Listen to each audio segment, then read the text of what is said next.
Chrono Odyssey is not a good game. I just wanted to get that out of the way first. This is my experience with a closed beta test where I've done as much of the solo content that I could. I played as a Berserker and beat the second Chrono Gate boss. I've farmed and created all tier 2 gear, and I've explored all the available areas that we were allowed to explore. I tried my best to stay away from any opinions from other creators, Reddit, forums, and I tried to keep an open mind coming into this game, and what I experienced was not good.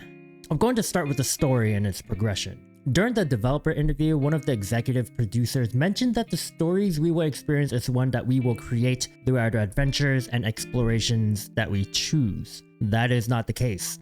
There is of course an overarching main story where we need to hunt bosses and Chrono Gates, which are easily found by following the sub-main quest given by the captain of the military force that we're a part of. We basically follow where that quest guides us to, reach the boss, and if we can't beat him, we farm the area, upgrade our gear, and fight other enemies until we are strong enough for it. Rinse and repeat. No real choice here for us to take other than to fight the boss or not, which isn't really a choice at all. Now, I'm going to be honest, I don't really care at all that we're stuck on a quest railroad progression system. I just don't like that we were told one thing and given another. Basically lied to. But okay, how was the story anyways? The lore and backstory is, truthfully, very interesting. 12 planets in this system, either between dimensions or the same solar system, not sure, all with a sentinel who controls a chronotector fighting against the void who invades planets for whatever reason. These voids are creepy alien looking creatures who make for a aesthetically appropriate antagonistic group. The story we experience though with them is not good. I think the whole hero's journey thing is fine, but how they tell the story does nothing for my enjoyment of the story as a whole.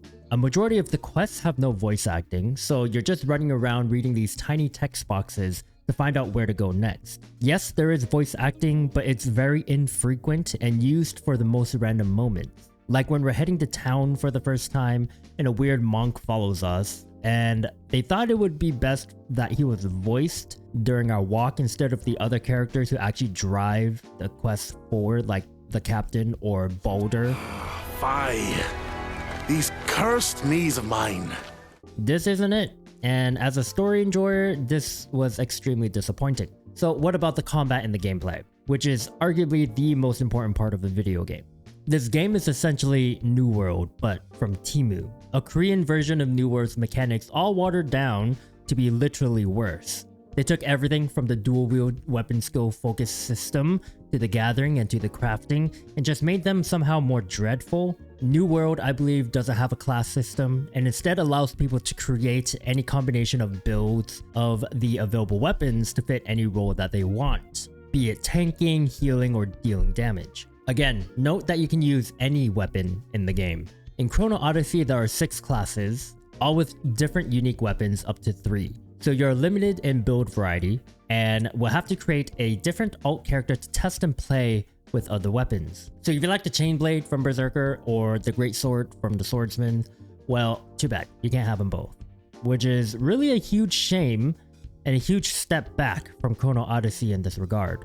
Combat itself is not that fun. They tried making the game a little harder and tossed in these Souls-like bosses that we get to fight, but the dodging and animation locking of certain skills doesn't feel good, making combat feel weird and stiff.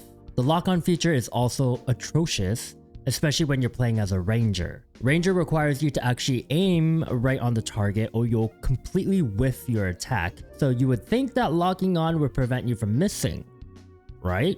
Wrong. The camera sometimes takes a while to move your reticle over to the target, or sometimes it just doesn't even aim at your target, which is made worse when you realize you can't move the camera yourself because you locked in on them, so you have to unlock the targeting system and aim yourself, which is whatever. Skill issue? Maybe, but if you're going to allow your ranger to lock on, then actually lock on the fucking enemy in a way that won't let our skills miss. One other thing about the lock-on system, if you're fighting a large enemy, the camera loves to force you to look upwards, and this really becomes a problem when the camera fucking clips through the goddamn ground, making it so you can't see what the hell's going on. So we're given access to 3 of the 6 classes for a closed beta: Berserker, Swordsman, and Ranger. Berserker and Swordsman both feel fine. Chainblade and dual swords are pretty fun, fast and fluid. The Great Sword and Great Axe are slow but impactful. The Twin Axe and Sword and Shield just didn't feel right to me. Maybe it's just too slow, but maybe it's just not made for me. I don't know. Could be made a little faster in my opinion, their attacking moves. Now Ranger though feels atrocious. Other than the aiming thing I mentioned before, their basic attacks is just this boring draw and shoot animation on both the bow and dual crossbow. No cool movements or special effects, and it's just the same with their active abilities. When you compare with the basic attacks of the melee weapons, these ranged weapons just don't look or feel fun. Using the rapier is great, but I didn't pick a ranger to use a sword. I wanted ranged action with the bow and crossbow. I expected to be able to run around quickly shooting enemies with the dual crossbows, but it's just so slow and the single shooting animation is just boring to look at, making this class quickly becoming my least favorite of the three. But enough about the Ranger. I spent most of my playthrough as a Berserker using the chain blades, which were pretty dope, and the Great Axe, which had more of a focus on tanking. Combat though eventually felt very samey at the end of the day. With the limited amount of skills you can use, I would shield myself, then slam with the Great Axe, switch to the Chain Blades, pop my special abilities, get more rage, pop all my skills, then I would dodge the enemy and hit them when I get the chance, and then you rinse and repeat. And with bosses, most of the time you're just going to kite the boss around, dodging and using your skills when they're off cooldown. I remember they mentioned in the interview that they wanted a weapon swapping system instead of a skill chaining system, but you're still chaining skills with a swapping key in the middle so you can chain more skills on the other weapon. There's literally nothing different between a skill hotkey system compared to the weapon swap system. Overall, there was nothing here that felt fun to me, nothing flipped the switch in my brain to turn on the enjoyment. It was just bland. Okay, so what about the life skilling mechanics? It's literally just a copy and paste of New World. The UI and icons even look the same, like they ported it over. Which isn't all bad. I actually like the gathering and crafting system of New World, but it got boring pretty fast. No minigames to any of the systems, so all you had to do was run up to a resource, click E, and wait. Then run back to a workbench, click E, and you craft the resource, and then run to another workbench and click E to make the gear or item that you want. That's it. You do this with all the life skills. Mining, logging, butchering. Butchering, you gotta kill the thing first and then you butcher it. So you're essentially doing the same thing with every life skill, and guess what? You get to level them all up, so you're basically leveling the same activity over and over again, just with a different skin. Fishing at least is different. You can charge up a meter, wait, and then click when it tells you have a fish, which is also very basic. They should have taken the New World mechanic and sprinkled in a few minigames from Kingdom Come Deliverance as an example. With Kingdom Come Deliverance, they have this wonderful alchemy system where you have to grind the herbs, boil the liquids, and time it right to create the perfect potion. You could add a progression tree where you can eventually make X times the amount of potions in one session, or the ability to reduce the amount of steps required to make the potion to make the activity all the more efficient, allowing the player to feel true progression in a life skill. But instead, we have the basic bare bones gathering and crafting mechanic. They even got lazy with the trees. The red tree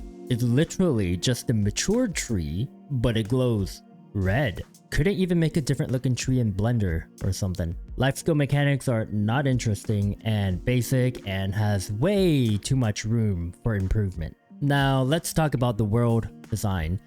It's fine. I like it. It's populated with resources, monsters, NPCs, and things to see. There are different biomes. I like the random side quests that pop up with some random dude yelling for help. One mission where a guy somehow gets stuck on a rock in a waterfall and you have to help him up and find his clothes as he hides in a bush. All very interesting. The world is fine. What isn't is the lack of physics and the bugs. The physics in the water, you're literally just wading through water like you're walking on land. No water is displaced. And this weird light thing where it flickers whenever you move the camera around sometimes in certain areas, like a strobe light. NPCs also sometimes end up stuck on top of objects. Textures are really bad in certain places. This game looks like it was being released in 2015. It looks bad. It looks old. It looks dated. And for a game using Unreal Engine 5, they are doing the least amount of work to make their game look good. I would like to bring you back to the red tree as an example. This game doesn't look good. And don't get me started on the character animations as well. Those are pretty atrocious. This game needs a lot of work. The skeleton of the game isn't really good at all either, so they probably need to redo the whole thing. Took New World and instead of improving on the systems, they just copied it. And to put a twist on things, they just made it worse. This game is not worth your time. It is not worth my time. I am disappointed in what they have here for a beta at that. I guess we'll still be waiting for the next big MMO because this isn't it. What do you guys think? Comment down below if you agree with me. If you don't, then tell me why you enjoy it. What can they improve? Whatever you want to talk about. Like and subscribe. I'll see you guys in the next one. See ya.